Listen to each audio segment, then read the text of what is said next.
প্রাণ প্রিয় ঈশ্বরদীবাসী, আপনারা সকলে কেমন আছেন? আমাদেরকে ভালো রেখেছেন কে? আমার বন্ধুগণ, মনোযোগ বাড়ায় দেন। ৮ শ্রেণীর মানুষ, ৮ শ্রেণীর বান্দা বান্দিকে আমার আল্লাহ নিজে থেকে মোহাব্বত করেন, বলুন সুবহানাল্লাহ। ১ নম্বর শ্রেণীর মানুষ হলো মুহসিন। মুহসিনের অনেকগুলো গুণ, তার মধ্যে ১ নম্বর গুণ হলো মুহসিন দান করবে সব সময়। কার রাস্তায়? আল্লাহর রাস্তায় দান করবে। ও মুসলমান, ফিসসাররাই ওয়াদ-দাররা, সুখেও দান করবে, দুঃখের সময় দান করবে। ১০ টাকা পকেটে আছে তবুও দান করবে, ১,০০০ টাকা পকেটে আছে তাও দান করবে। এর নাম মুসলমান। মুসলমানদের মধ্যে এই শ্রেণীর মানুষকে আল্লাহ বলেন মুহসিন। আর আল্লাহ বলেন, আমি আল্লাহ মুহসিনদেরকে সরাসরি নিজেই ভালোবাসি। ২ নম্বর শ্রেণীর মানুষের নাম হলো মুত্তাকি। ও মুসলমান, বলেন, কলিজার মধ্যে দুনিয়ার কোনো মানুষের ভয় যদি নাও থাকে, আমাদের কলিজায় ভয় আছে একজনের, তিনি কে? আল্লাহ রাব্বুল আলামিন বলেন, ওয়া'লামু আন্নাল্লাহা মা'আল মুত্তাকিন। ও আমার বান্দারা, জেনে রাখো, ওয়া'লামু, এলান করলাম, শুনে রাখো, আন্নাল্লাহা মা'আল মুত্তাকিন, আমি আল্লাহ তাকওয়াবান বান্দার সঙ্গেই থাকি। জোরে কোন সুবহানাল্লাহ। আল্লাহ রাব্বুল আলামিন ভিন্ন আয়াতে বলেন, বালা মান আওফা বিআহদিহি ওয়াত্তাকা ফাইন্নাল্লাহা ইউহিব্বুল মুত্তাকিন।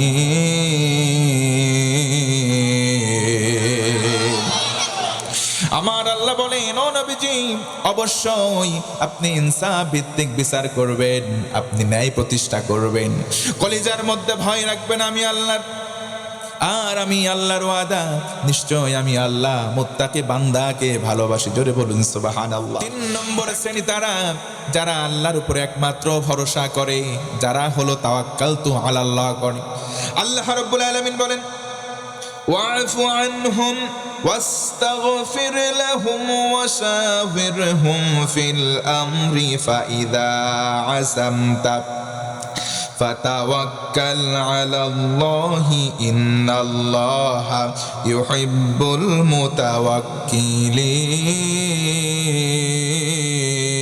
المتوكلين। আমার আল্লাহ বলেন, ও গোলাম, ও আমার হাবিব, ও আমার প্যারা রাসূল, শোনেন, ওয়াফু, আপনি মাফ করে দেন, আনহুম, তাদেরকে, আস্তাগফির লাহুম, তাদের জন্য ক্ষমা চান, ওয়াশাবিরহুম ফিল আমর, আর কাজগুলো সব সহজ করে দেন। জোরে কোন সুবহানাল্লাহ। আর কি করবেন আপনি? আযামতা ফাতাওয়াক্কাল আলাল্লাহ, আর প্রতিটা বিষয় আমি আল্লাহর প্রতি ভরসা করবেন। তাওয়াক্কুল করতে হবে কার প্রতি? আল্লাহ রাব্বুল আলামিন আয়াতের শেষে বলেন, ইন্নাল্লাহা ইউহিব্বুল মুতাওয়াক্কিলিন, যারা আমি আল্লাহর প্রতি ভরসা করে, আমি আল্লাহ সরাসরি তাদেরকে ভালোবাসি। জোরে কোন সুবহানাল্লাহ। ৪ নম্বরের শ্রেণী হলো তওবাকারী।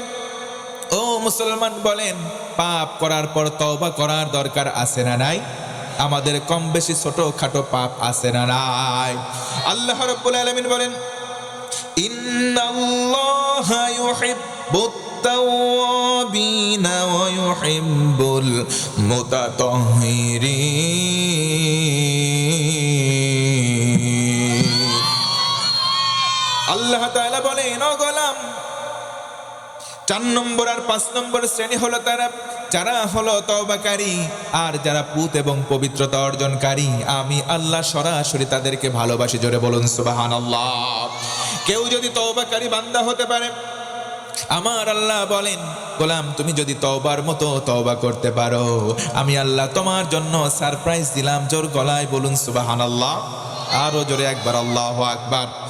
আল্লাহ রাব্বুল আলামিন বলেন, মান তাবা ওয়া আমানা ওয়া আমিলা আমালান সালিহান ফাউলাইকা ইউবাদদিলুল্লাহু সাইয়্যাতিহিম হাসানাত।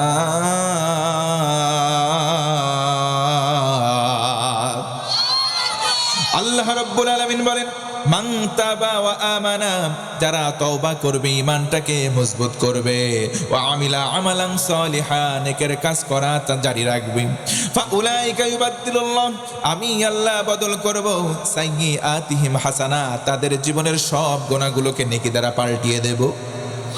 আরো জোরে আল্লাহু আকবার।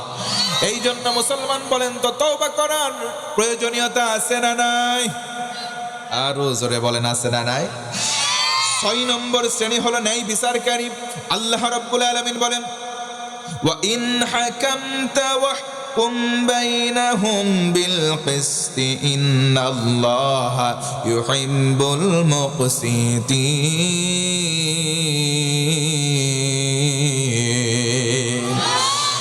আমার আল্লাহ ডেকে ডেকে বলেন, ও গোলাম, যখন তুমি বিচার কায়েম করবা, ন্যায় বিচার করবা, ও মুসলমান বলেন তো ন্যায় বিচার করার আদেশ দিচ্ছেন কে? আল্লাহ রাব্বুল আলামিন বলেন, ওয়াকসিতু ইন্নাল্লাহা ইউহিব্বুল মুকসিতিন। আমার আল্লাহ বলেন, ও গোলাম, নিশ্চয় তুমি ন্যায় বিচার করবা, ন্যায় বিচার যদি করো, আমি আল্লাহ ওয়াদা করে জানালাম, আমি আল্লাহ তোমাকে সরাসরি ভালোবাসবো। জোরে বলুন সুবহানাল্লাহ।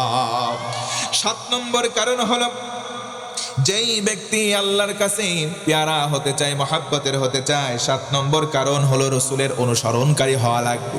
ও মুসলমান বলেন তো রসুলের ইতাআত করার দরকার আছে না নাই? আরো জোরে বলেন আছে না নাই? আল্লাহ রাব্বুল আলামিন বলেন, কুল ইন কুনতুম তুহিব্বুনাল্লাহা ফাত্তাবিউনি ইউহিব্বুকুমুল্লাহ ওয়া ইয়াগফির লাকুম যুনুবাকুম আল্লাহু গফুরুর রহিম। আল্লাহ রাব্বুল আলামিন এই জন্য বললেন, যেই ব্যক্তি রসুলের ইতাআত করবে, রসুলের ইতাআতের মাধ্যমে আমি আল্লাহর ভালোবাসা পাবে। জোরে বলুন সুবহানাল্লাহ। নবীজি একদিন বসে আছেন, সাহাবীরা সামনে বসা, একজন পিছন দিক থেকে এসে নবীর কাছাকাছি বসলেন, ডেকে বলেন, মাতাস সাআতু ইয়া রাসূলুল্লাহ, নবী আমি জানতে চাই, বলেন তো কিয়ামতটা কবে হবে? আল্লাহর রাসূল বললেন, মা ইস্তাদাত লাহা, কিয়ামতের জন্য তোমার প্রিপারেশন কেমন? কিয়ামত সহজ কোনো দিন নয়, কিয়ামত কঠিন একটা দিন। ও মুসলমান, কথা বলেন ঠিক কিনা? আল্লাহ রাব্বুল আলামিন বলেন, আল ইয়াউমা নাখতিমু আলা আফওয়াহিহিম ওয়া তুকাল্লিমুনা আইদিহিম ওয়া তাশহাদু আরজুলুহুম বিমা কানু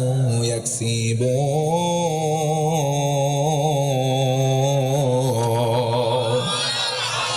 আমার আল্লাহ বলেন, ও গোলাম, কিয়ামতের দিন ময়দানে মাহশার যখন কায়েম হবে, আমি আল্লাহ প্রত্যেকটা মানুষের জবান সেলাই করে দেব, বন্ধ করে দেব, তাদের 2টা হাতের জবান খুলে দেব, হাতগুলো কথা বলবে, পাগুলা সাক্ষী দেবে, আল্লাহর কাছে সব বলে দেবে। আল্লাহু আকবার। সেই দিন তুমি কি করবে? ও আমার যুবতী বোন, ও আমার যুবক ভাই, অন্যায় ভাবে প্রেমের সম্পর্কে লিপ্ত, জেনার মধ্যে নিমগ্ন আছো, বাপ মা কেউ তোমাকে দেখে না, গার্জিয়ান কেউ তোমাকে দেখে না, গোপনে যত কাজ করেছো, কিয়ামতের দিন সব প্রকাশিত হয়ে যাবে। কথা বলেন ঠিক কিনা? লেপের অন্ধকারে বসে তুমি কি করো? লেপের অন্ধকারে এসে গার্লফ্রেন্ডের সঙ্গে চ্যাটিং করো, নাকি তুমি কোরআন শোনো? সব কিছু আল্লাহ বলে দেবে। কথা বলেন ঠিক কিনা? নবীজি আমার বললেন, সাহাবী, কিয়ামতের দিন কঠিন দিন। ইয়াউমা ইয়াফিরুল মারউ মিন আখি ওয়া উম্মিহি ওয়া আবি ওয়া সাহিবাতিহি ওয়া বানি। জোরে বলুন আল্লাহু আকবার। কিয়ামতের দিন ভাইকে দেখে আপন ভাই পালাবে, মা তার সন্তানকে ফেলে পালাবে, ভাই ভাই পরিচয় দেবে না। আবার একটা সন্তান এসে মাকে বলবে, মা তুমি না আমার মা, আজকে একটা নেকির অভাব, জাহান্নামে যেতে হচ্ছে, মা তুমি যদি একটা নেকি আমাকে দাও, আমি জান্নাতে যেতে পারবো। মা ডেকে বলবে, কি বলেন আপনি? দুনিয়ার জীবনে সন্তান, এটা তো প্রশ্নই আসে না, কারণ দুনিয়ার জীবনে আমার বিয়ে হয় নাই। আল্লাহু আকবার। মা তার দুর্দশা সন্তানকে বলে যাবে, আমার ভাই বলেন তো মায়ের কষ্ট, মায়ের যখন গর্ভে ছিলাম মায়ের কষ্ট ছিল কি ছিল না? মায়ের কান্দন যাব জীবন, 2-4 মাস বনের কান্দন রে, ওরে ঘরের পরিবারের কান্দন 2-1 দিন পর থাকে না। মা, জনম দুঃখিনী মা, কপাল পোড়ায় আমার জন্মদাত্রী মা। সেই মা সেদিন সন্তানকে ভুলে যাবে।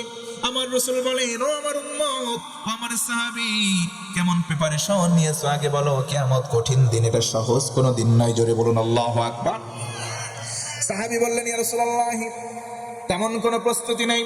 লা কাসীরিন মিনাস সালাতি, ইয়া রাসূলুল্লাহ, তেমন কোনো নফল সালাত বেশি পড়ি নাই। ওয়ালা মিন সাওমিন, তেমন নফল রোজা করি নাই।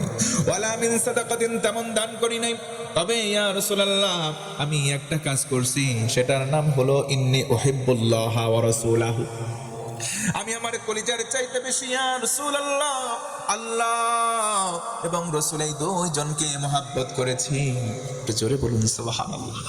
নবীজি আমার বলেন, আর কোনো টেনশন নাই, আর কোনো ভয় নাই। দুনিয়াতে যার সাথে যার মহব্বত, তার সাথে তার কিয়ামত এবং জান্নাত। জোরে বলুন সুবহানাল্লাহ। 8 নম্বর শ্রেণী হলো তারা আল্লাহর রাস্তায় যারা সংগ্রাম করে, জিহাদ করে। জোরে কোন আল্লাহু আকবার। আল্লাহ রাব্বুল আলামিন বলেন, ইন্নাল্লাহা ইউহিব্বুল্লাযীনা ইউকাতিলুনা ফী সাবিলিহি সাফফান কাআন্নাহুম বুনয়ানুম মারসুস।